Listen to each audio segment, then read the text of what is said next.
God. One day every knee will bow. Still the greatest treasures remains for those who gladly choose you now. Come, now is the time to worship. Come, now is the time to give your heart. Come, just as you are to worship. Come, just as you are before your God. Come. Willingly choose to surrender our lives. Willingly our knees will bow. With all our heart, soul, mind, and strength, we gladly choose you now. Come, now is the time to worship.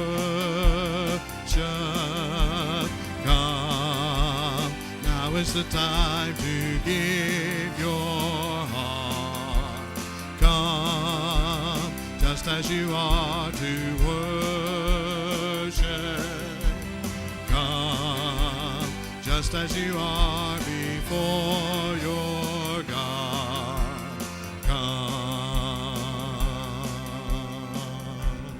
Amen. You can be seated. I hope everyone's come to worship the Lord tonight. Brother Eddie, we'll turn it over to you.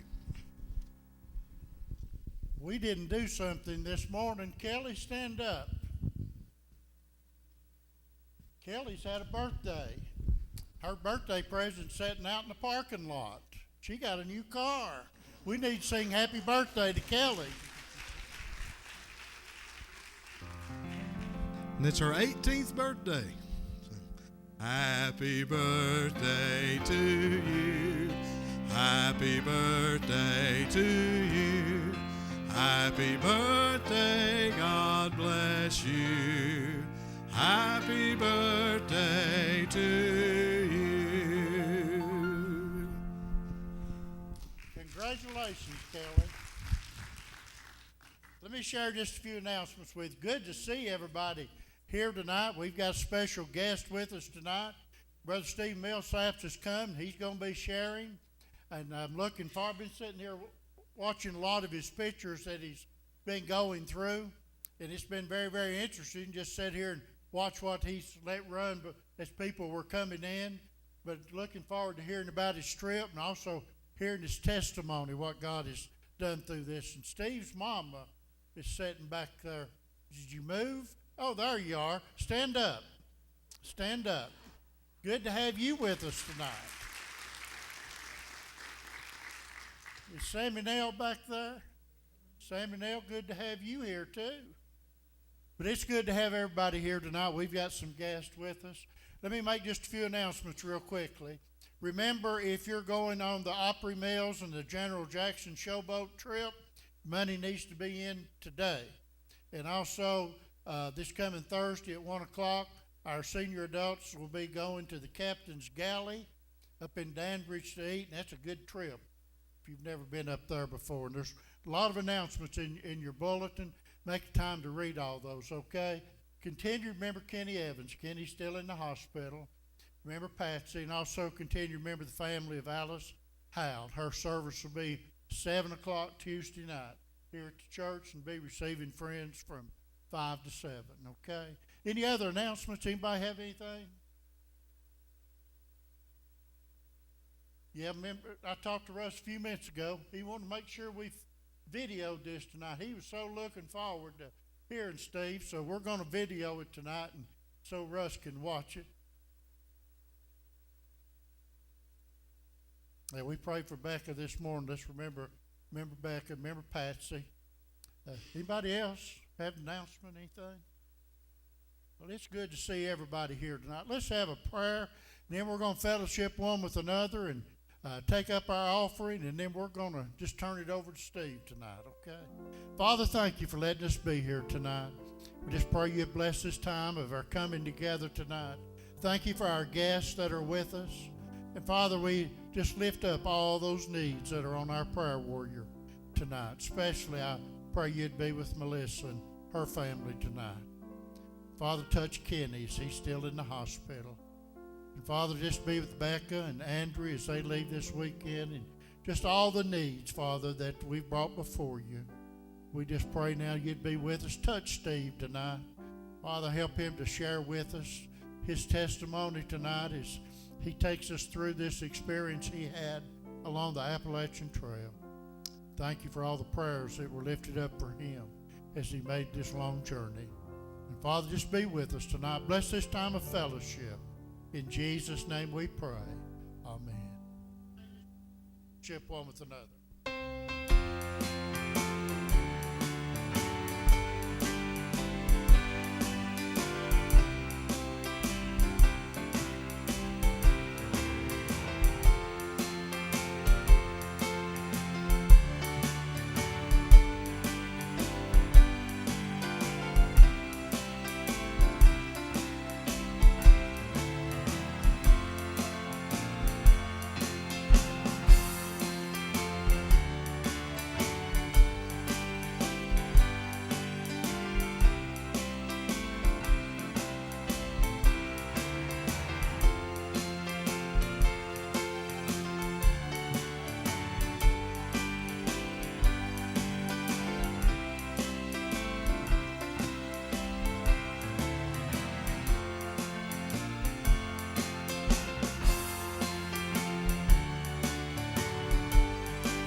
I'm so glad I'm a part of the family of God.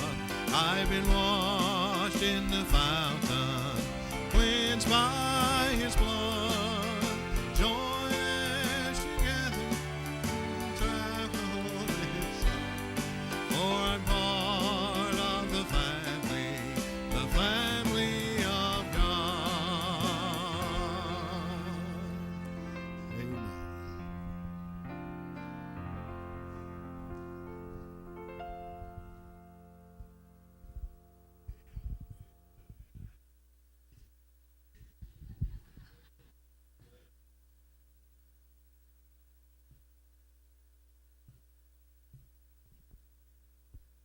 Heavenly Father, we ask now that you'd bless this offering that we're about to receive.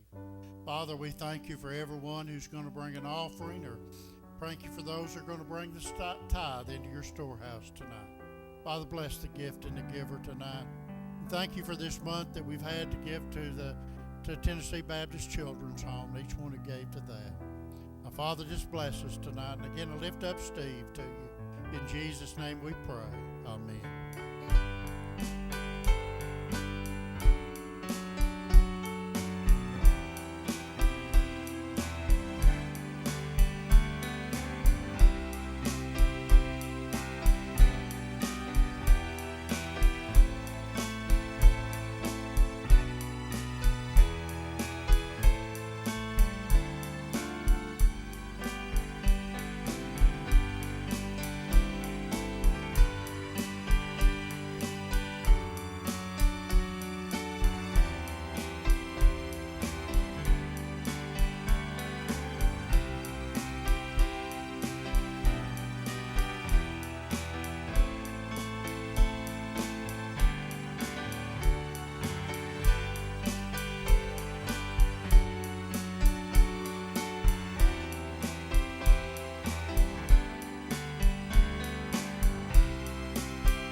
Glenn, we're glad to have Steve Millsaps with us tonight.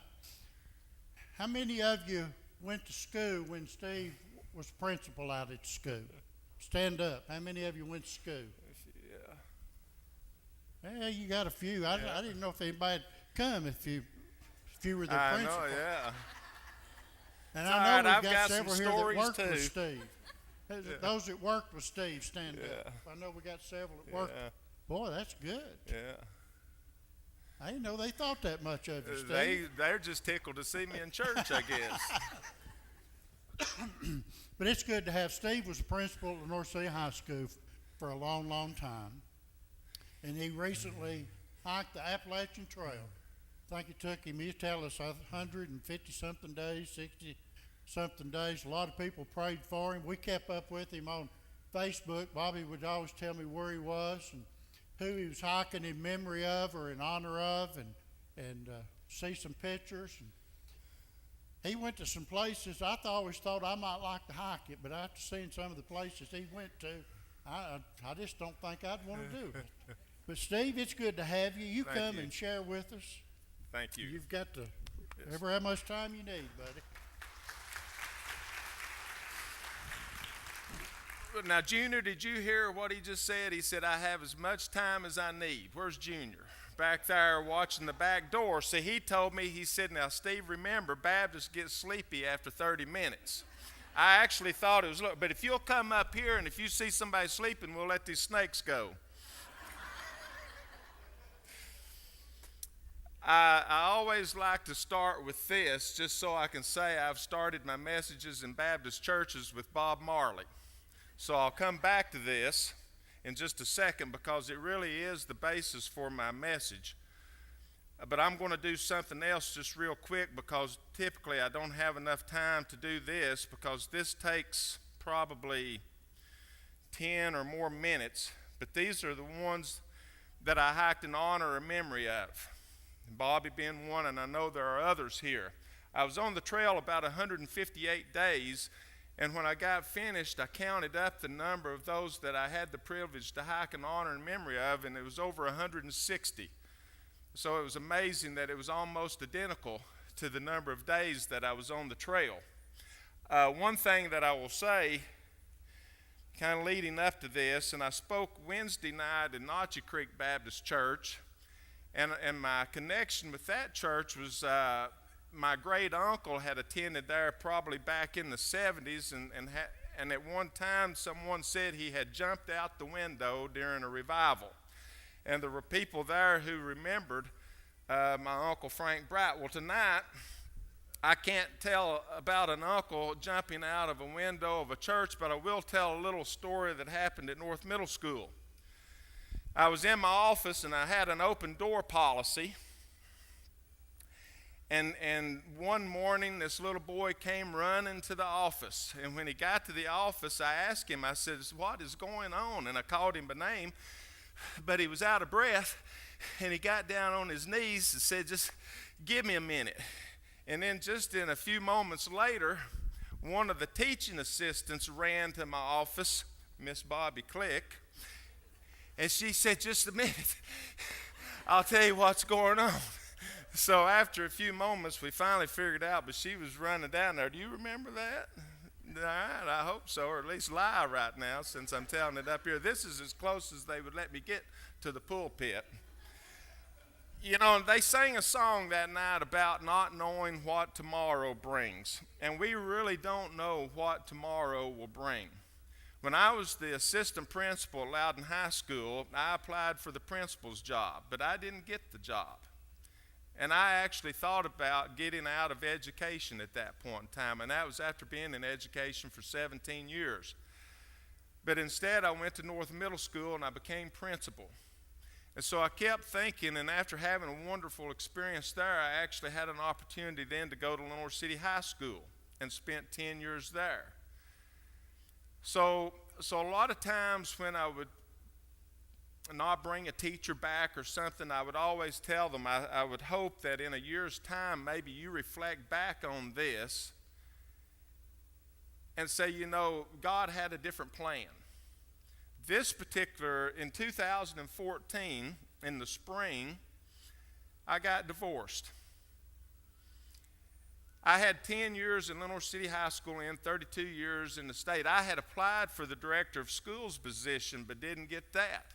And at the time, I just felt like, maybe I don't understand why now, but maybe in time I will know why. So in 2014, I got divorced. I quit my job. I told people, my life story would have made a good country song at that point in time. On July the 2nd, 2015, I went in for a routine physical. And my doctor and I, we talk a lot about fly fishing and one thing or another. And so we had actually talked about it being time for me to have my 5-year colonoscopy. I'd had one when I was 50. And that particular day, it was raining. And I remember sitting there thinking, if it hadn't been raining, I might not have stayed for that appointment because I had a lot of work to do. And sometimes it would take 2.5 hours maybe to see my doctor and to have my physical, but I stayed. So I said, well, Dr. Montgomery, let's make my physical or my colonoscopy appointment for the winter so I won't miss any work. So then we got into the procedure, and he ran a test, and he detected blood in my stool. And he said, is there any reason why you would have blood in your stool? And I said, well, not that I know of. I don't know of anything. So I said, instead of waiting until the winter, let's go ahead and make that appointment now. So it took about a month before I could get in to have my colonoscopy, and that's when it was determined that I had colon cancer. And I remember saying to people I was lucky that it was stage 1, and I didn't have to have chemo or radiation. I only had to have surgery to remove 8 to 10 inches of my colon. But someone said, no, you weren't lucky, you were blessed. And so I thought more and more about that, and I thought about all the things that had brought me to this point. Not getting a job that I'd wanted, getting divorced, because see, I'd had a bucket list of hiking the Appalachian Trail, and I'd pretty much given up on that. And I'd vowed to slow down, quit working so hard. Well, Janet McGee, my former assistant principal, called me. She said, let's go to a movie, and it was in the middle of the day, so we went to see A Walk in the Woods. And then afterwards, she said, why don't you hike the trail? Because she had known that was one of the things I had talked about doing, and I said, I can't take the time to do that. And then I said, well, why can't I? Because none of us are really guaranteed tomorrow. So then we sat there and talked, and I said, to just hike the trail would be too selfish. I'm going to hike the trail, but I'm going to start out by hiking in honor and memory of different ones. And so I had a handful of people that I had said I would hike for. But then when I would hike for someone, I would start getting all these messages from people who were following me on the trail asking me to hike in honor or memory of someone they knew and loved. And so this is how this came about. Now and I don't know if this has already gone all the way through, but these are some family members here toward the end of this. Uncle Bill Bright, Uncle Carl before, my aunt, my Uncle Leonard. He had 2 wives with cancer. He had Alzheimer's, so I tied Alzheimer's in with this too. Uncle J.B., my Aunt Helen just previously, a good friend. So it kept growing and growing. And I would tell people I really need to stop because I'm getting to a point where I'm not going to be able to post anymore. But we kept on, and it worked out. In fact, right toward the end, my phone died, and about 2 days into it. So that gets me to this next part. I share that with young people. I was told by a young girl in Maine, I asked her, when did you start thinking about hiking the trail? She said, when I was in the 8th grade. I told my 8th grade PE teacher that one day I was going to hike the Appalachian Trail. And you know what he told her? You will never be able to do that. She said, for 2,000 miles, I've been thinking about the email that I'm getting ready to send him. And you know, when you walk 2,000 miles, you have a lot of time to think about an email. And I remember a teacher telling me, and of course he probably knew I shouldn't have taken this particular class, but he told me not to take this upper level history class, but I did. And I got to thinking, you know, if I had listened to him, it might have changed the course of my life, because it put me with a different group of students or something. So I tell young people, don't let someone tell you that you're not capable of doing something, even adults. So sometimes the only thing that's holding us back is actually what is in our head, that we're capable of much more. If you saw me get out of the car earlier and walk like this to the front door of the church, you'd have probably thought that guy can barely make it from his car. I don't see how in the world he walked over 2,000 miles. So this is a post from a thru hiker. And it says, you love rain, but you use an umbrella to walk under it. You say you love sun, but you seek shelter when it is shining. You say you love wind, but when it comes, you close your windows. So that's why I'm scared when you say you love me. Now, when I read that for the first time, I thought, wow, that's pretty powerful, because in a lot of ways, what is being said here, our actions aren't always exhibiting what our words are saying. So I thought about that a lot. You know, we could say we're a great Christian. We're a great church member. We're a great student. This can apply to a lot of things. We can say things, but do our actions back up our words? See, here's the experience that I had that really touched me. The person on the left in this picture is Brian Courtney. He's my high school classmate. He is my preacher at First Baptist Church, Philadelphia. Next to him is Randy Davis. Randy, we became friends in middle school through Pee Wee football. We were in the same class together too. We dressed beside of each other in basketball. We double dated together. We roomed together for a couple years in college. We worked together at Loudon High School. We had been friends for a long time. Well, in 1950, Randy was diagnosed with prostate cancer. Now, when I would see Randy, I would ask him, or if he were to call me or something, I would say, hey, how you doing? And he'd always say, I'm doing great. When I was in the hospital, I went in on Friday and had surgery, and I got out on Monday. But during that short window of time, Randy came to visit me. And I never will forget laying there in bed looking at Randy and his wife Rita and thinking, wow, they came to visit me, and at no point in time have I ever gone to visit him when he has been in the hospital. And I just thought then, I've not been a very good friend.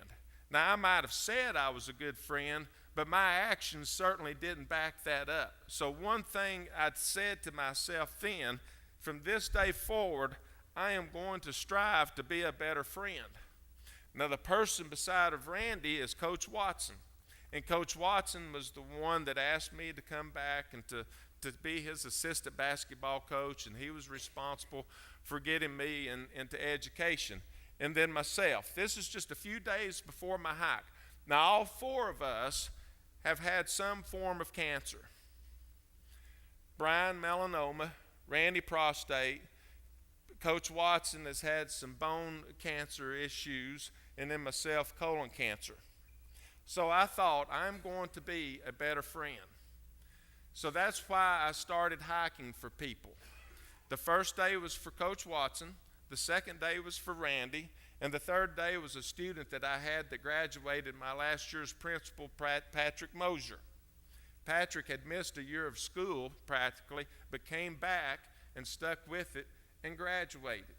And this is 2017, and I saw on Facebook the other day where Patrick has just finished several weeks of proton therapy, so he is still dealing with it. So here's my bucket list and different things that we put up around school. This is my logo, and actually a student in Lawrence City High School, Mr. Whitby's class, put this together, the blue stars for colon cancer. But I didn't want to think just about colon cancer, so we incorporated the lavender ribbon, which represents all cancer. When I did this particular slide, I was speaking to teachers at Loudon Elementary. before I left on my trip, I was sitting in Wendy's at exit 72 in Loudon, and I thought, if I were to walk from here to Los Angeles, how far would it be? And it's actually shorter to walk from Wendy's to Los Angeles than the distance of the Appalachian Trail. From Loudon Elementary School to Los Angeles, it's 2,181 miles. And I'll tell you, that's all on the road. To walk the Appalachian Trail is 2,189.1 miles. So that gives us a little perspective about the distance this trail actually is. It goes through 14 states, northbounders, and they started in January, February, March, and they're going now. They've gotten through Hot Springs and Damascus, so they're working their way. I started 11 months ago on June the 28th or 29th. I left home the 28th. And it says 15,000 people completed a successful through hike of the AT. That was 2014. And fewer than 1,250 had completed a southbound hike, which is what I did. I started in Maine. So here are some newspaper articles that started, and you know, I hadn't really decided that I was going to go, but this particular article right here that the hospital, Covenant Health, did said that I was going to, and I hadn't really made up my mind yet because I was trying to keep it a secret, because I had a contract for mowing coming up, and I didn't want people saying, well, he can't have this contract if he's going to be hiking the Appalachian Trail. So I started getting, and I had sworn as a teacher or principal I would never get on Facebook, but I'd gotten on Facebook in December of 2015 to promote my cancer awareness. And so I started getting all these friend requests and all these comments about this article that was out that I didn't even know was out yet. And it said Steve Millsaps is going to hike the Appalachian Trail. So that's another thing that just kept putting me out there. And then Channel 10 and Channel 8 both did stories and follow-up stories during and afterwards. This is a picture that I just put in. I was at the Kingston-Loudon basketball game. A young man in Kingston had been diagnosed with cancer, and the two schools came together on the floor there before the game and said a prayer. Here are my 6 pairs of shoes. That's one of the most frequent questions I get. How many shoes did you wear? 6 pair. I had foot problems and literally stumbled into an outfitter store. The guy who owned it was a podorthist, so he was able to help me. So that was another sign I felt like that I was being looked after. Here are the inserts, and this little blue thing is the thing that he put on to support my metatarsals. Now I'm going to share a 5 million step diet plan with you if you're interested in talking more about it afterwards. This young man on the left, he's a cordon bleu chef, was working at Ruth Chris in Washington State, I believe, and he decided to hike the Appalachian Trail. His trail name is Out of the Box. I believe that's Brother Raccoon maybe there on the right. But Out of the Box hiked the trail. My trail name was Survivor. They kept wanting to call me Principal, and I said, no, I've been called that long enough. This is him about halfway. Before and halfway. So if you're interested in learning more about the diet plan, I'll talk to you later. This is my first breakfast. This is how you follow the trail. It's a tube of 6-inch white blaze. This is when I realized it wasn't going to be just a walk in the woods. And you can see the white blazes right there, and you literally had to climb up those rocks. And I think somewhere along the way in the many books I'd read, I had figured out I don't like heights and I don't like climbing rocks. I probably will never do this, but I'd forgotten about it. This is a picture looking back, and you can tell it was one of the few days it rained, and I was soaking wet within 45 minutes of my hike. And again, you see the white blazes, and I guess they had to put them so close together there because you can see how bad the weather can get.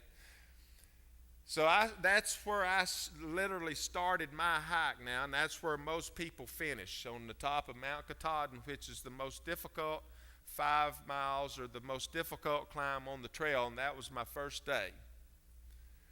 This is coming down, and I literally had to get down on my hands and knees and slide down, and I was by myself. There were 4 people who went up together, and we got separated.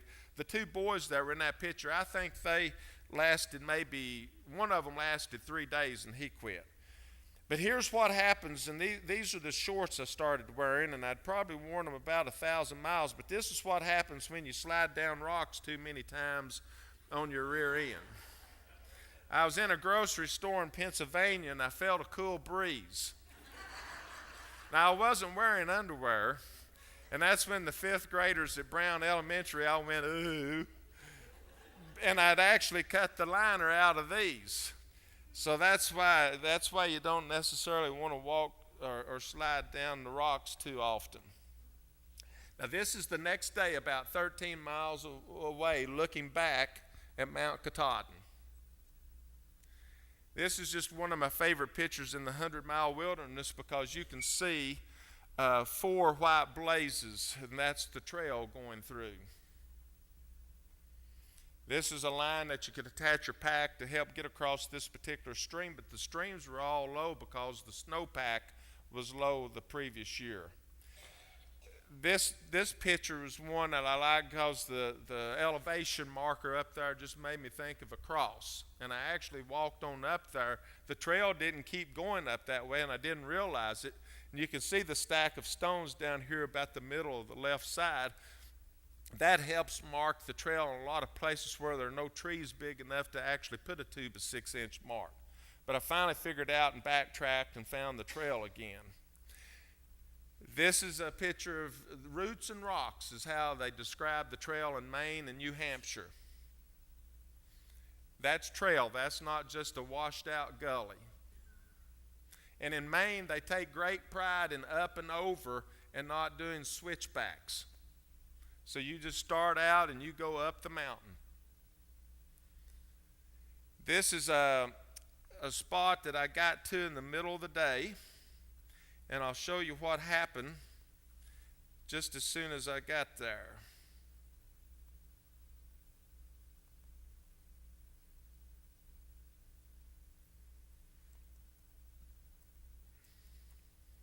I guess I could hit play.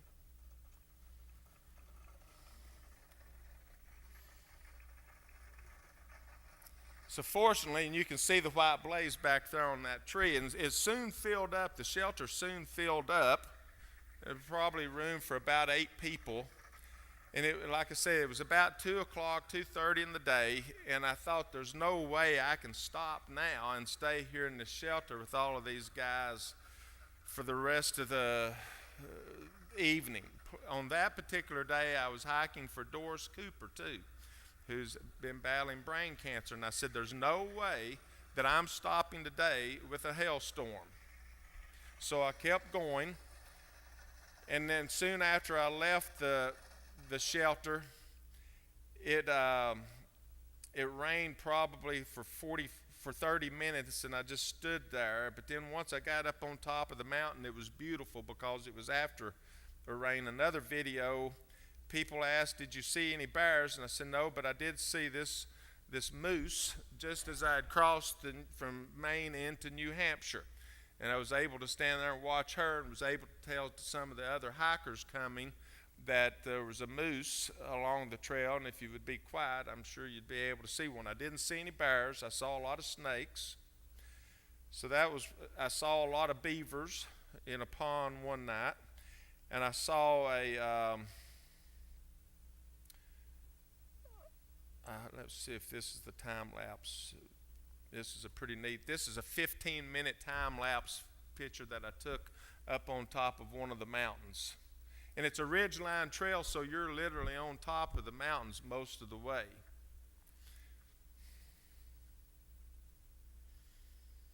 In the clouds, you were literally up in the clouds.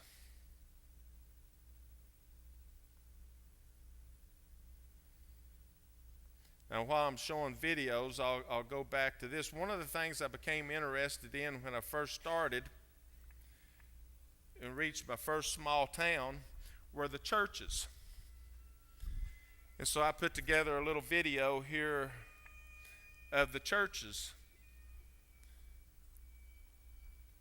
And a lot of them were closed, but I would keep walking around until maybe I could find a door that was open and I could get inside to take pictures of stained glass, or I would meet a custodian. I would ask him if he would show me the synagogue. They were all so happy. A lot of the churches were closing up there, and a lady who had bought one was doing it for art and for a community center. It was a beautiful church. Another one beside one of the hostels, someone had bought it, and they were using the steeple tower for a cell phone signal. That last church is where Robert Frost was buried, and his remains. He was cremated. This is the church that the lady from New York had bought. This is a little Irish Catholic church in Cornwall that's photographed probably a lady had told me it's been in a lot of museums. Coming up is I found out I was within 3 miles of West Point Academy, so I had the guy where I was staying take me there, and then I walked back. So I had an opportunity to tour West Point and to go in their church. This is their church that is there on the West Point campus, and the stained glass windows were just unbelievable. This church it's in Delaware Water Gap, and they started hosting hikers in 1976, and we stepped in the basement. See, a lot of churches would have an outreach service for hikers because they say there's two kinds, one that's running from something or one that's looking for something. So a lot of churches are really extending services to hikers, I think, hoping to welcome them in. I stayed with the Yellow Deli group in Vermont, which is, I guess, maybe a religious cult is too strong, but they fed us breakfast. I went to their farm and learned more about it, their organic practices. So churches and church members along the way were a big part of this experience.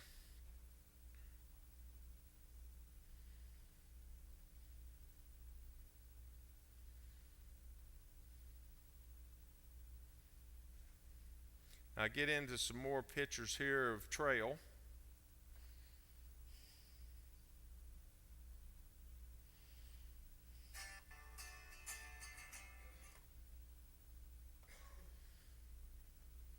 There's the moose.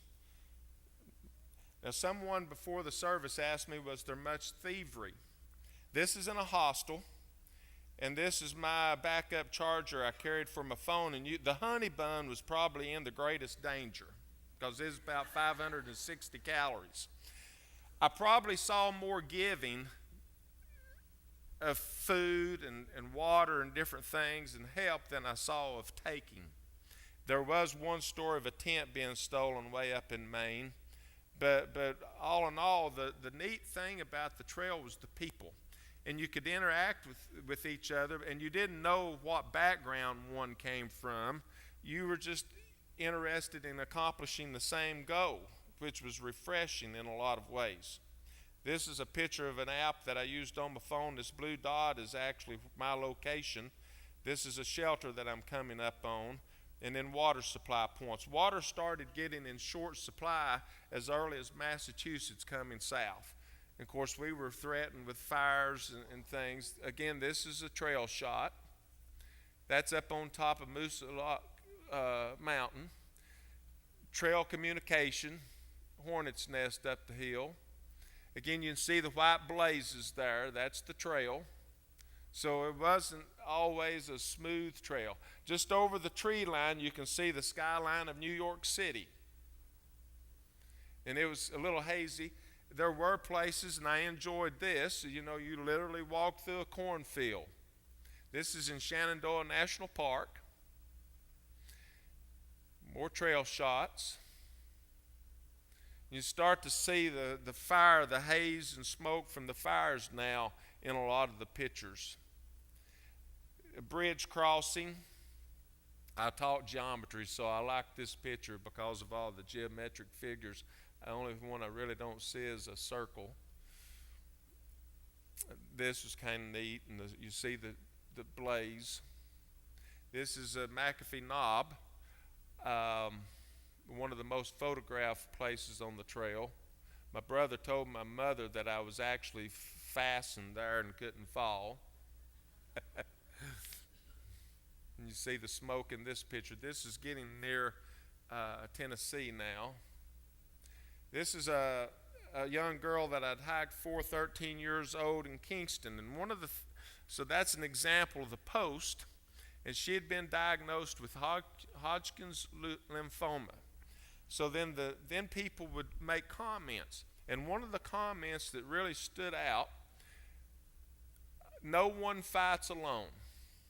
And so I thought a lot about that. And I've shared with students in school, if we have a new student or something, they shouldn't be alone. We should all reach out and help each other. And I can't imagine in a lot of ways for someone that's battling something to not have a church family either. Because I've seen it in so many times, the church family reaching out and helping people. So hopefully no one fights alone.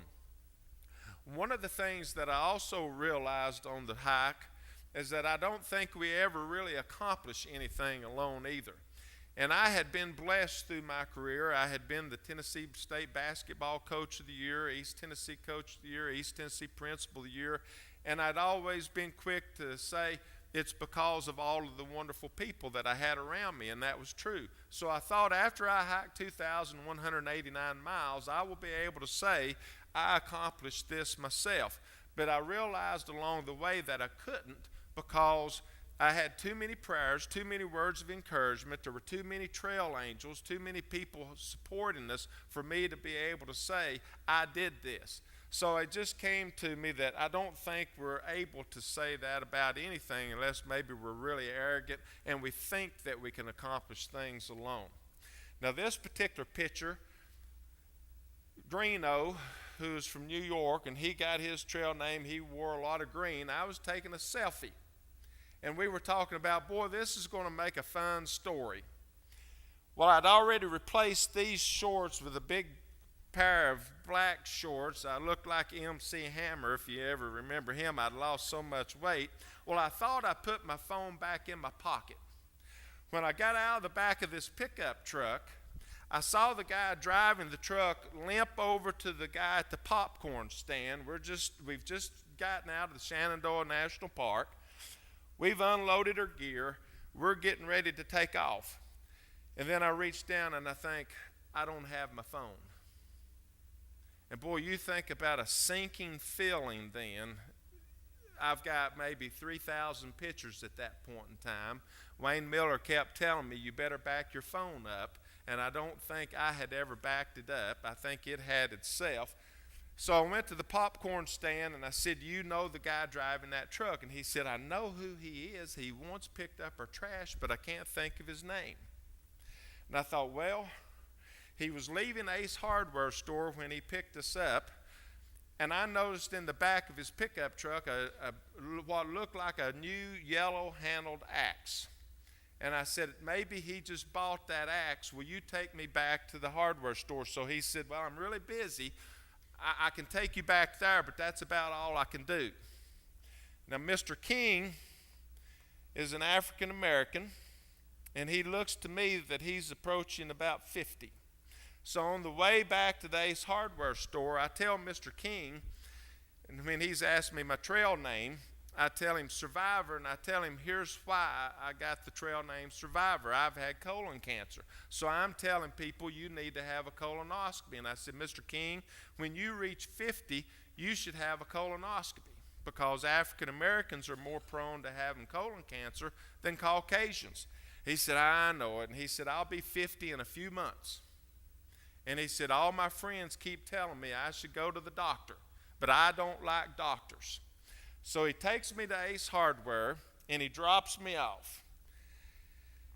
Now, I remember the lady that was riding with this guy had on a Oakland Raiders baseball cap and was eating popcorn. Now, if you ever go to Ace Hardware store, and when I do, I always get their free popcorn. In fact, sometimes I stop just to get the popcorn. So I go in, and while I'm waiting in line to get the cash register, the lady is calling people by their first name. And I'm thinking, hopefully this lady knows her customers, and hopefully this guy is a regular customer. So I get up there, I describe him. I tell he's got a noticeable limp. The lady with him's wearing an Oakland Raiders baseball cap. She's eating popcorn, and I think he has bought an axe. She said, I know who you're talking about, but I can't think of his name. Now, I'm not making this up. I'm standing in the pulpit. She said, but he is an Ace Rewards car member. So she went down through the receipts and found the receipt for the axe. And she said, here's his phone number. Now, this lady is probably violating every Ace Hardware privacy rule there is, but she said, I'm going to call him for you. Well, it's a non-working number. So then she says, here's his address. So she writes his address down on a piece of paper. It just so happens, of course, I can't Google it because I don't have my phone. So she tells me how to walk toward his house. So it happens to be back toward the trail. So I finally get to his house. And lo and behold, there's an Oakland Raiders football flag flying on the front of the house. And I think this might be it. But no one's home. There's no one in the house beside of them. And there's no one at home on the house to the left. So I wait there. And finally the people on the house, they come back. But they said, we've not seen him in 3 days. But that's where he lives. So I went back and sat on the porch, and in about 15 minutes, he came back. And lo and behold, my phone had slid down the bed of his truck. It turned up on its edge in between the tailgate and the bed of the truck. Now, in about the matter of 2 hours, I was able to track down this guy in a city of 20 to 25,000. I go back to the popcorn stand, and Mr. King comes running out and says, how in the world did you find your phone and find it this fast? And I said, Mr. King, I was once a middle school principal and a high school principal. This wasn't anything. And then I said, in fact, Mr. King, I'm not in charge here. God is. And I said, in fact, it might have just been meant for me to ride to town with you those few short miles to tell you how important it is for you to go have a colonoscopy. And he looked up and he said, you know what? After this story, I might just go. So you never know. And I truly believe that. It might have been meant for us to just cross paths that day. I intend to go back and see if he followed through. This is half full. A half full had just graduated from high school. And he was such a nice kid. He was so positive. I was sure his trail name was F-U-L-L because he was so positive. His class was half full. But he said no, he got his trail name actually F-O-O-L because he did a lot of foolish things early on. But he had offered me water one night when I didn't have any, and it was too far and too late to go down the trail to get more. We're winding up, so just hold on. I don't want to get the snakes out. They're asleep. This is I think I actually took this picture in the church basement where I was staying. Goodness is the only investment that never fails. And that's so true. And this is one I've been sharing especially with kids. This was in the hostel in Hot Springs. When our wants start outweighing our needs, that's when problems will arise. And I said I was probably as happy at any point in my life. This was my clothes bag. This was my kitchen. And this was my food bag. I have a tent and a sleeping bag here. I had some medical things, a rain jacket, a few other little things. But it was a very simple lifestyle for 6 months. So this is very true. Some people come into our lives and quickly go. Some stay for a while and leave footprints on our hearts. And we are never the same. This is an example of trail magic. These guys were just raiding at the road, gave us drinks, sandwiches. This was up in Maine. 2 trail angels saw me in North Conway. I was looking for a pair of shoes. They had hiked the trail in 98, I believe. That's Mother Teresa and Lightfoot. Lightfoot hiked Mount Katahdin wearing Converse Chuck Taylors. And he yelled out, "Hey, are you a through hiker?" about 50 feet away. And I said, "Yes." They said, "What are you doing?" Because I was about 20 miles off the trail. I had hitchhiked in. I told them I was looking for shoes. They were driving a small Toyota Prius. 4 people were already in the car. So they shifted everybody around and put me in the front passenger seat, took me to a shoe store, asked me where I was going to stay, and I said, "I don't know." I had just checked on a motel room, and it was over $100, and I'd been spending $20 and $30. They said, "Well, there's a hostel up here that's for bicyclists and travelers." So they said, "If there's no room there, we'll take you home with us." Then they wanted to know, "How are you getting back to the trail?" I said, "I don't know. I'll check to see if they have a shuttle." She said, "What time would you like for us to pick you up in the morning?" I said, "What about 9 o'clock? They came back, picked me up at 9 o'clock, took me to the post office to mail my old shoes back, took me to Walmart to resupply, McDonald's, and then drove me 20 plus miles back to the trail. And when I got back to the trail, I walked about a half a mile, and this was set up.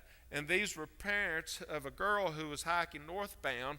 They've got chicken, hamburgers, hot dogs, resupplies, soft drinks, everything. And I was literally overcome with emotion thinking about the kindness from people that I had never met before in my life.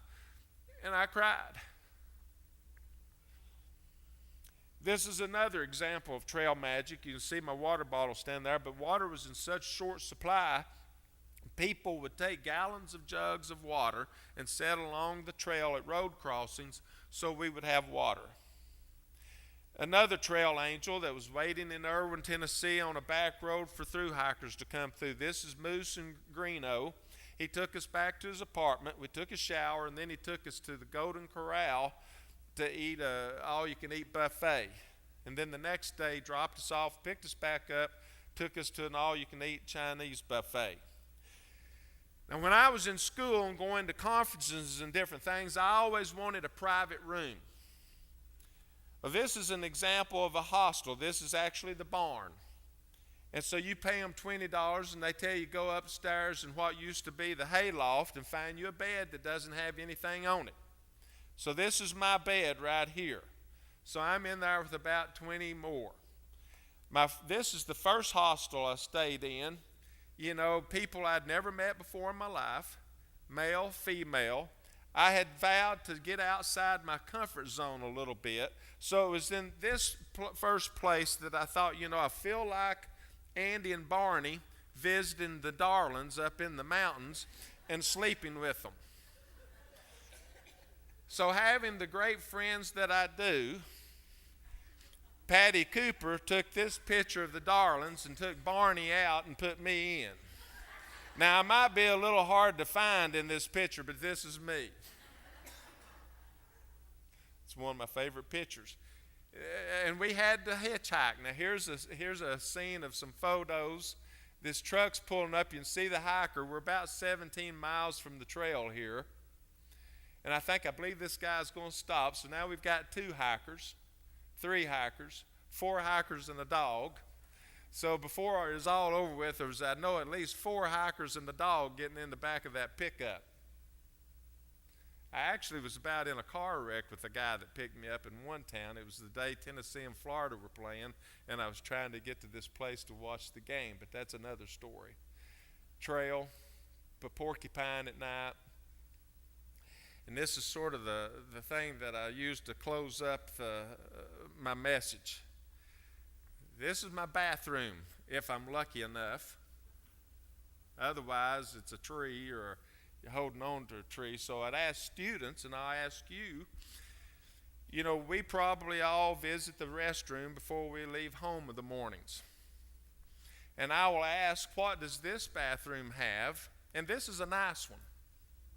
I wish I had taken more pictures of the outhouses. In fact, I think there are pictures of the outhouses along the Appalachian Trail. The wind was blowing so hard one morning, I put my toilet paper down, and the wind caught it, and I barely got it before it flew out from underneath. So think for just a second, what does this bathroom lack that your bathroom might have? And kids will always say, running water. I say, you're right. There's not any running water there in that bathroom. What else? And we finally keep talking, and I'll say there are no mirrors in this bathroom. And I stole this from a story I heard about another hiker who had talked about the trail.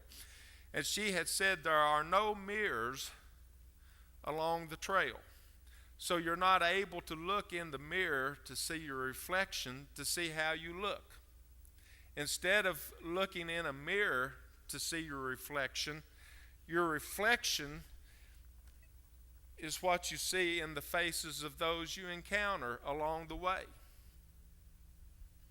So if we encounter along the trail and I make you smile, then at the end of the day, when I ask myself, how did I look today? My answer would be what? I looked pretty good. But if I make you frown, or if I upset you during that brief moment that we interact, at the end of the day when I ask myself, how did I look today? My answer is going to be, or should be, I didn't look very good today. In fact, we could probably do a lot better if we had fewer mirrors in our bathroom and we just reflected at the end of the day how we interacted with other people. In fact, this year, and I might have noticed it for the first time because I was thinking about it, but before President Trump left the White House to speak to the people in the inauguration, they said, here's a mirror right beside this door that he is about to exit, and that's the last time the President of the United States has an opportunity to check to see how he looks before he meets the people. But I would differ with that. I would differ, no. That's not the last opportunity you have a chance to see how you look. The last chance you have a chance to see, or the last opportunity you have a chance to see how you look is actually in the faces of all those that you're speaking to. This is my last picture. That's when I reached Springer Mountain. I was thinking about doing a comb over.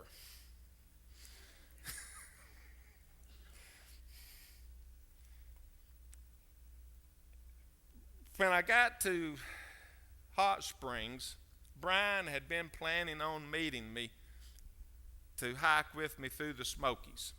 And he had been walking every day getting ready. So he was going to bring Mom and his wife, and they were going to meet me at a hostel right before we entered the Smoky Mountain National Park. I spent Hot Springs for Thanksgiving. I left on Saturday morning from Hot Springs to reach Davenport on Sunday night. But Randy had gotten worse. In fact, I had decided to dedicate my hike to Randy while I was in Hot Springs. Brian said, I really don't feel comfortable leaving because Randy's not doing good.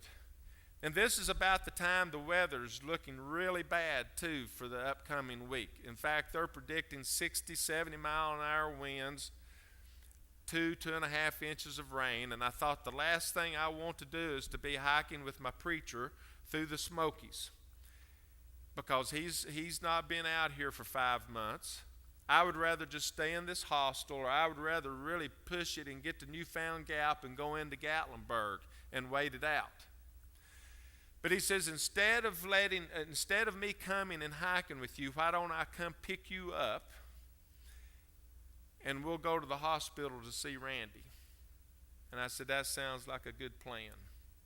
But before I could get to Davenport, Randy passed away. You know, and Randy had been one of the ones who had told me how fortunate I was to have the opportunity to do this. And Randy said, I'd like to be going with you. And I said, well, one thing's for sure, that if you were going with me, one of two things would happen. We'd either kill each other or we'd set a record because we were all very competitive. So that's this trip really became about people. It became about helping others, not fighting alone, of supporting each other, and I think in some way for me doing God's will. Are there any questions? And I'm happy to stay and wait up here. And Junior, I know I went over a half an hour, but I got you out before Memorial Day. Yes. I hiked last year. I started June. My mother's birthday was on June the 27th of 19. No. So I stayed for Mom's birthday on June the 27th, and I flew out on June the 28th, and I started hiking on June the 29th. Now, it's a funny feeling to fly to Maine with the intentions of walking home.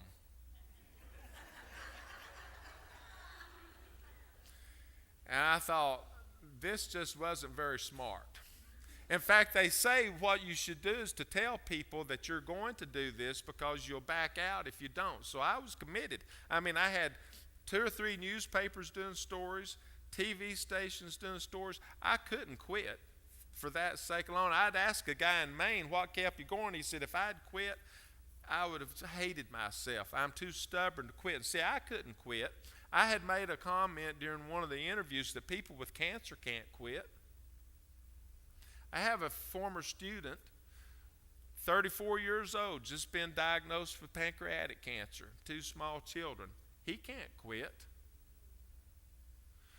So there were days I would like to have quit. I couldn't complain about my feet because I was thinking about all of these people who were dealing with challenges much greater than mine. See, I could have quit. When I'd hear a plane go over, or I'd see cars go by, or I'd see homes down in the valley, I'd think about, they're probably watching a football game, having dinner, the Voice is getting ready to come on, something.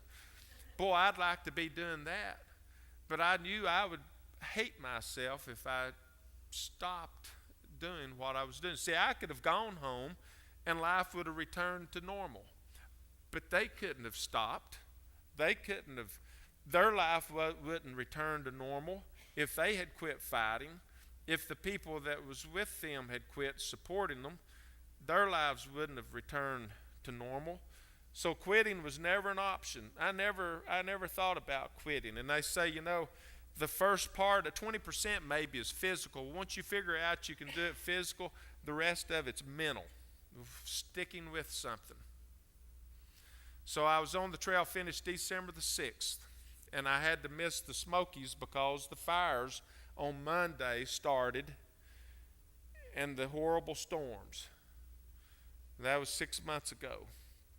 So I had to skip that, and I had to skip another section where there had been fires. So I actually walked, and what I was able to complete was 2,050 miles.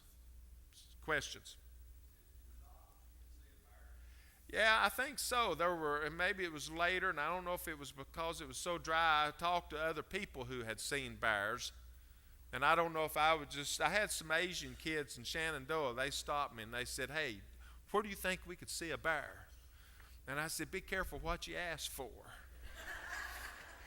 And they had their cameras, and I said, you know what? Your best chance might be to go find a trash can. I'm not sure. I haven't seen one, and I've walked over 1,500 miles. But there were people who lost their food bags and different things. I was probably more concerned with a tick, and I never saw a tick either. And I was carrying medicine for Lyme disease because that'll get you off the trail. And they say ticks this year are up 500% because the mouse population is up because of the mild winter that we've had. And so snakes will be worse too. Yes. I initially I thought about starting in Georgia, and then I thought, that's it in the spring. A lot of times the weather will be worse in March. I'd rather walk with fall. I had the mowing contract coming up. I thought I can stay here and get through March, April, and May, and June. And I'd heard Todd Howe speak that we might be entering in a different weather system and it might be dry. So all of those things played out. Plus, I'm not really wanting to follow the herd, so I didn't want to be staying in a shelter in the Smokies with 50 other through hikers. So I chose to go the road less traveled in a sense, wanted to be a little bit different. Only maybe less than 10% start in Maine and go south. And 50% of them quit in Maine. Even northbounders quit when they get to Maine. It's so difficult.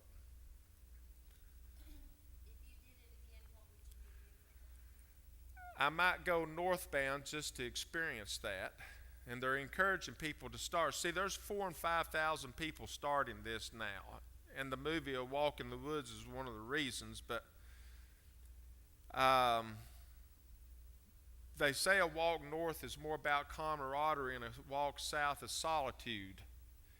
You know, people kept saying you should write a book, and I kept thinking, well, I think there's too many books already out there about, well, today I walked 15 miles, but I think what I would do different maybe is go back and research more of the history, the battlefields. We crossed a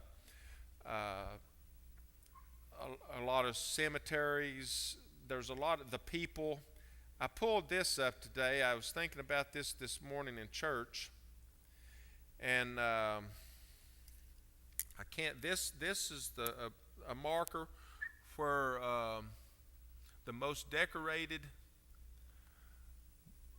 veteran is, and I can't find the name here. And okay, Audie Leon Murphy crashed here on June the 20th. Well, May the 28th, 1971.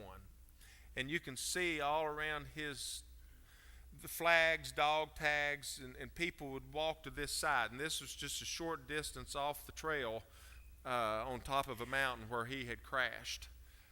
So there's a lot of things like this you see. And I looked for another little marker where a 4-year-old girl had wandered off from a school, and that's where they had found her body. 4 or 5 years, and it was on top of a mountain. So just things like that.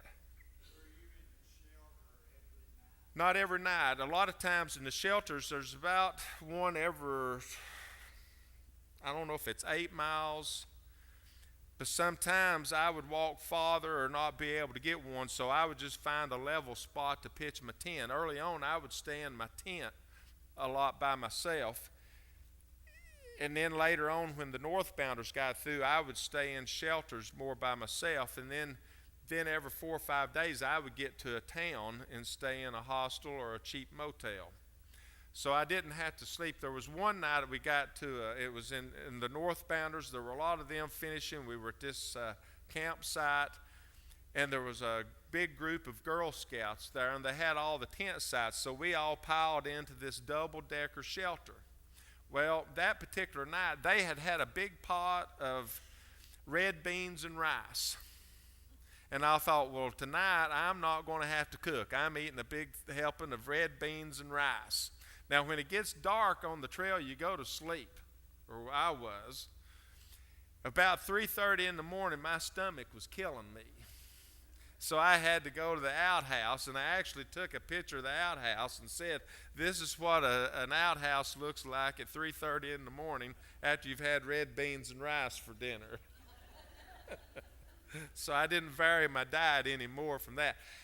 And I would start out, I'd eat a honey bun for breakfast. I would put Snickers bars, Cliff bars, peanuts, Little Debbie cakes, whatever in my pockets, and I would walk until about 2 o'clock. Then I would take an individual tuna pack, a jar of peanut butter. Everybody carried peanut butter, pepperoni slices, and maybe a block of cheese, and that would be my 2 o'clock meal. Then at night I would fix a rice side dish, and I would crumble up a ramen noodle in it. That'd be about 1,000 calories. And I went from 237 pounds to 191 at one point in time I weighed. We got to Waynesboro, Virginia, the same place I lost my phone, and it was a Sunday. Arby's had a special, 5 roast beef sandwiches for $8.50. So I got 5 roast beef sandwiches, a large fry, and a large drink. I ate 4 of them, gave one to another hiker, 2.5 hours later, went to a Pizza Hut and got a large pizza and ate it.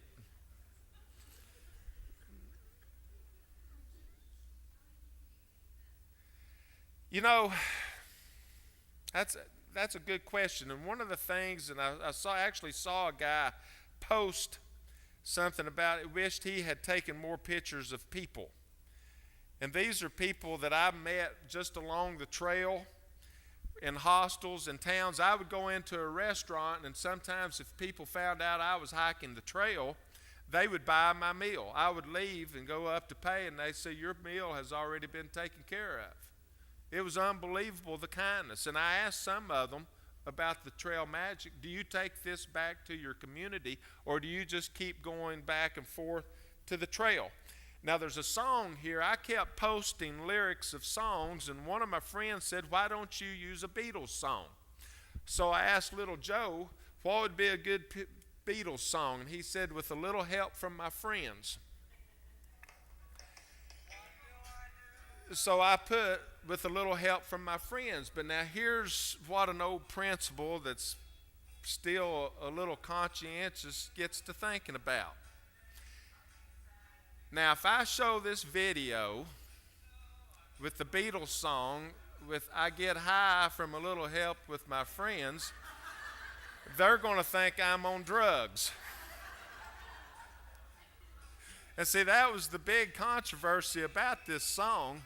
So I thought about posting a disclaimer at first saying, look, it's an emotional high. I'm not on drugs, so don't worry. This is Jane Iredale, who has a big cosmetic place. She's internationally known. She has renovated a school, and that's where her offices are. And so I'm standing outside taking pictures. And she walks up carrying a little dog. And I said, "Is this your outfit?" And she said, "Yes, I'm Jane Iredale." And I tell her what I'm doing. I said, "I'm a former educator, and I like taking pictures of old churches and the schools and all." And she said, "Would you like to come in and take a shower? We have a really nice facility downstairs." And I said, "I appreciate the offer, but I had one 2 days ago." She said, "No, seriously, you're welcome to come in and take a shower." And I said, "Seriously, I had one 2 days ago." But I did go in, and they gave me a tour of the facility. This lady had cancer, stage 4 colon cancer, not that one. This is getting back toward home. So here are some of the friends that I met. And you know, you could meet someone in Maine and not see them again until Virginia, and it was just like a brother or sister that you hadn't seen. That there's an unbelievable bond that exists. Now, I put up those pictures right there. These two girls, well, they were graduates from Alabama. And boy, you couldn't believe some of the comments my friends back here were saying about hiking with two girls from Alabama. And they said, well, it's no, you can tell they're from Alabama. They don't have shoes on. They had their flip-flops on. I said, look, guys, their friends are reading these posts too. Other questions? Some of them hike with dogs. And you can't take a dog through the national park like the Smokies, so you have to figure out how to get it around. There was a story of a guy years ago who hiked actually with a cat. Of course, I'm sure the cat had a big time at the shelters with the mice. I don't know that I would want to put a dog through ours actually. Now, this guy on the back of his truck die before I shave or something. I don't remember what. But these are just people that I ran into out. Either they were day hiking, or that's the lady who had the church. 87-year-old woman who I stayed with in Salisbury, Connecticut. I called her. I wanted to find a place where I could watch Virginia Tech and Tennessee play. And I hope this will be appropriate. One of the last things she told us, she had been widowed 2 times. And she said people kept trying to get her to remarry. She said, I don't need no man sex-wise, money-wise, or otherwise. Now, she's in a lot of the books that the thru hikers write about. Yes. How cold was it? Well, there was one night, and that was a conversation we would have a lot of times. Was it better? My sleeping bag was rated for 25 degrees. And one of the conversations thru hikers have, because we're deep thinkers, is it better to sleep naked or is it better to have clothes on? And actually the answer is not sleep naked, and that is a possibility because of your body heat, but you can wear too many clothes inside your sleeping bag, and if you compress the down on your sleeping bag, then it loses some of its insulating properties. So, but on this particular night, I thought I was going to die. I had left Robert Bird's house, and instead of walking north with some of my friends, I said, I am going southbound the whole way. Well, I kept meeting them on this particular day, and I was going to Big Bald Mountain. Now, anything big bald is bad enough. So I'm thinking this isn't good. I'm thinking when I get there, I might literally put my tent up inside the shelter, because I'm sure I will be the only one there, and that will give me more shelter from the wind and the cold. Before I got there that night, my water bottle was freezing. When I got there, there was another man already there, and I think, thank goodness I won't die alone. And then there were more people who came. So there was no room for me to put my tent up, and it ended up, someone that was there that I saw a post later said the wind chill got to -2 to -8 degrees. So that was the worst. And when I left that next morning, my hands were so cold I couldn't take them. I had gloves on. There were a couple pictures I wanted to take, but I didn't want to take my gloves off or take my gloves outside my pocket, but that was the worst. Otherwise, it wasn't too bad. It was a dry and relatively mild winter. Now, I'm happy to keep answering questions, and I know some of you have places you need to go, so don't if you need to leave, go right ahead, and I'm here as long as you would like to ask or talk, and even afterwards. Yes? Me emotionally?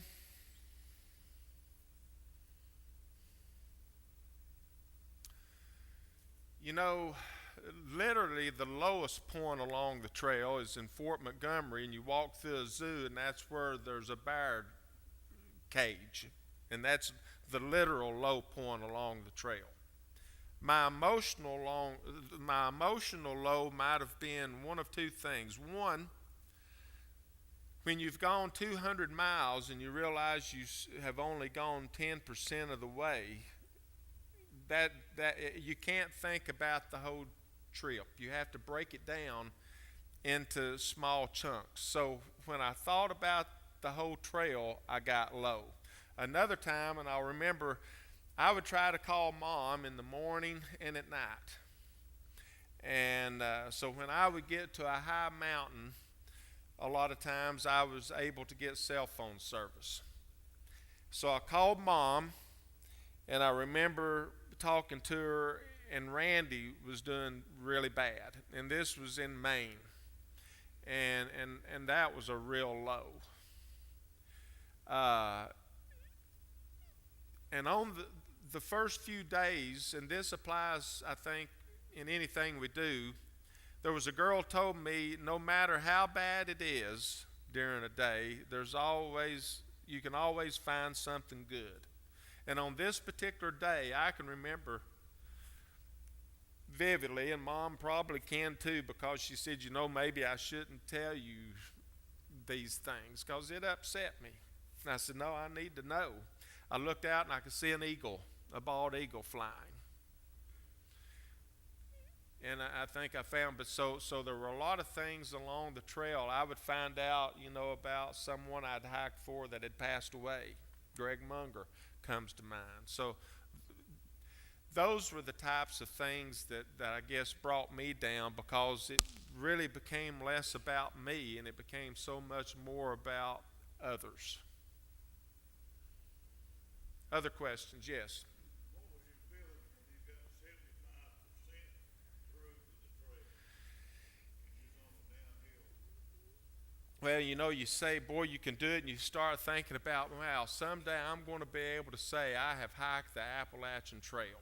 And for me, for a lot of people, that might say, so I don't know why you would do that in the first place. But a crazy emotion I had is you start getting closer, you start worrying about getting hurt and not being able to finish. So I remember the last few days thinking, what if I were to fall now and had to quit? I was hiking with a guy, 67 years old. His trail name was Beef Jerky. And he was a pharmaceutical rep for veterinarians. He didn't like dogs. We were coming into Delaware Water Gap, and it was a crazy intersection where we had to cross the road. And I remember standing there on the road, and there was a lane of traffic coming this way, a lane of traffic coming this way, and he was about 100 miles from finishing. And he kept thinking, what if something happens to me and I can't finish? And I remember standing there, and I shared this with him later, I remember standing there thinking, if this truck doesn't stop and the car that's coming this way veers over and runs over us, I told Beef Jerky, I can see it now in the headlines, Beef Jerky sure was a good guy. And if he hadn't have gotten run over 100 miles from the end of the trail, he would have finished the AT.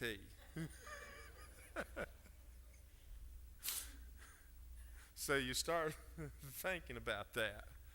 Other questions? Please remember, be proactive, have your physicals, your colonoscopies. There's a lot of things that we can do to certainly help ourselves and support others. Yes? How did you feel when you finished the race? And it was a little bit anticlimactic in some ways because of getting off the trail and going to Randy's funeral, and then the weather was turning and trying to finish before it got worse, and then going, and I'd always wondered, how am I going to get home? Well, then when I went home, I have two old Honda CRVs, so Greeno, we took them, and we started, in a sense, day hiking those last few ways. We had places to go, so in some ways, it was like this big thing that it's like the road runner getting caught by the coyote. The chase is over, now what? So it's been building up to this finish and this challenge, and now that it's over, I think it's as much about the chase as the finish. So in some ways it was depressing, and some of the guys were literally slowing down so they wouldn't finish. It's a crazy thing how it gets you and how you want to go back. Other questions? Great questions. Thank you so much. And I'm here, and yes, Raymond, we've known each other for years and years. I've enjoyed this so much, but I just can't help but ask you, have you still got that little cowboy outfit? I probably had to get rid of it. Now, see, Raymond knows me from back in the day when I wanted to be Roy Rogers. And I had a cowboy outfit and the guns, and I knew I wasn't going to be much of a cowboy, though. And one Sunday I got home from church, and I pulled some fescue seed off of the fescue, and I went down to where my pony Billy was standing, and I held it out in my hand, and in the process of letting him eat the seed out of my hand, he grabbed a hold of my thumb. And I led him all the way back to the house crying because he wouldn't let go of my thumb. but Raymond would call me Sheriff all the time. Steve said, I'm the sheriff. Now don't tell anymore. I would like to go back, and I would like to go maybe do the Pacific Crest Trail next. It's 2,650 miles. It's longer, but it's not as rugged. But I won't leave for a while. Mom would probably kill me. But yeah, I would like to. And again, it's about the people.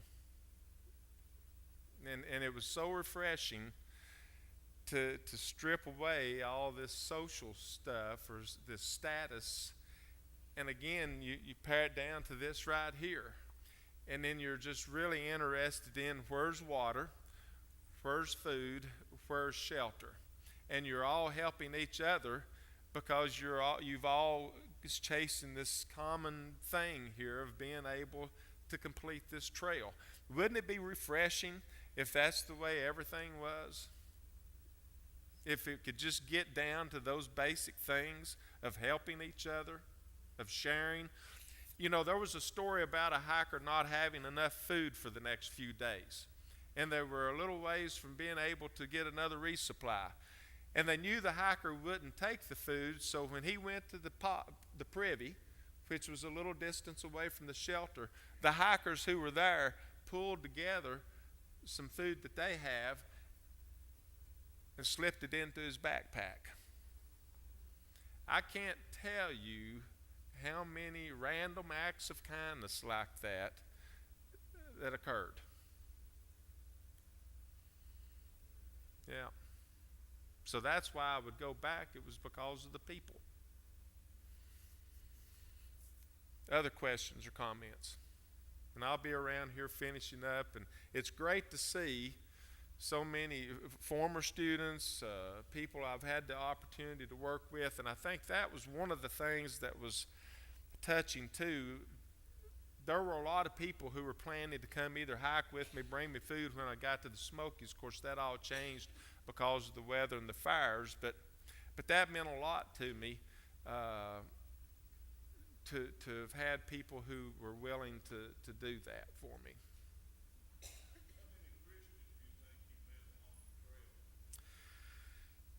You know, you didn't talk a lot about stuff, but I know there were some because there were people who would hand out little cards or people that you would encounter. In fact, one of the guys that I hiked with, and his picture might be up here. The youngest person I met was 12. There's an 81-year-old lady in this picture back here. This girl was supposedly trying to set a record. That's the Episcopal priest in Norwich, Vermont. He said, "This is the bearded disciple." And he had a website up, and he was just a really nice guy. And I met him at the Yellow Deli in Vermont. But he developed plantar fasciitis, and he had been there for several days trying to heal up, but he had to quit.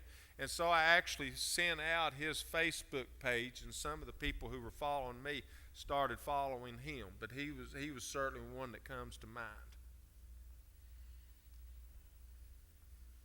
Thank you again. And I know it's been long, and hopefully you got something out of this, and have a safe Memorial Day, and thank you.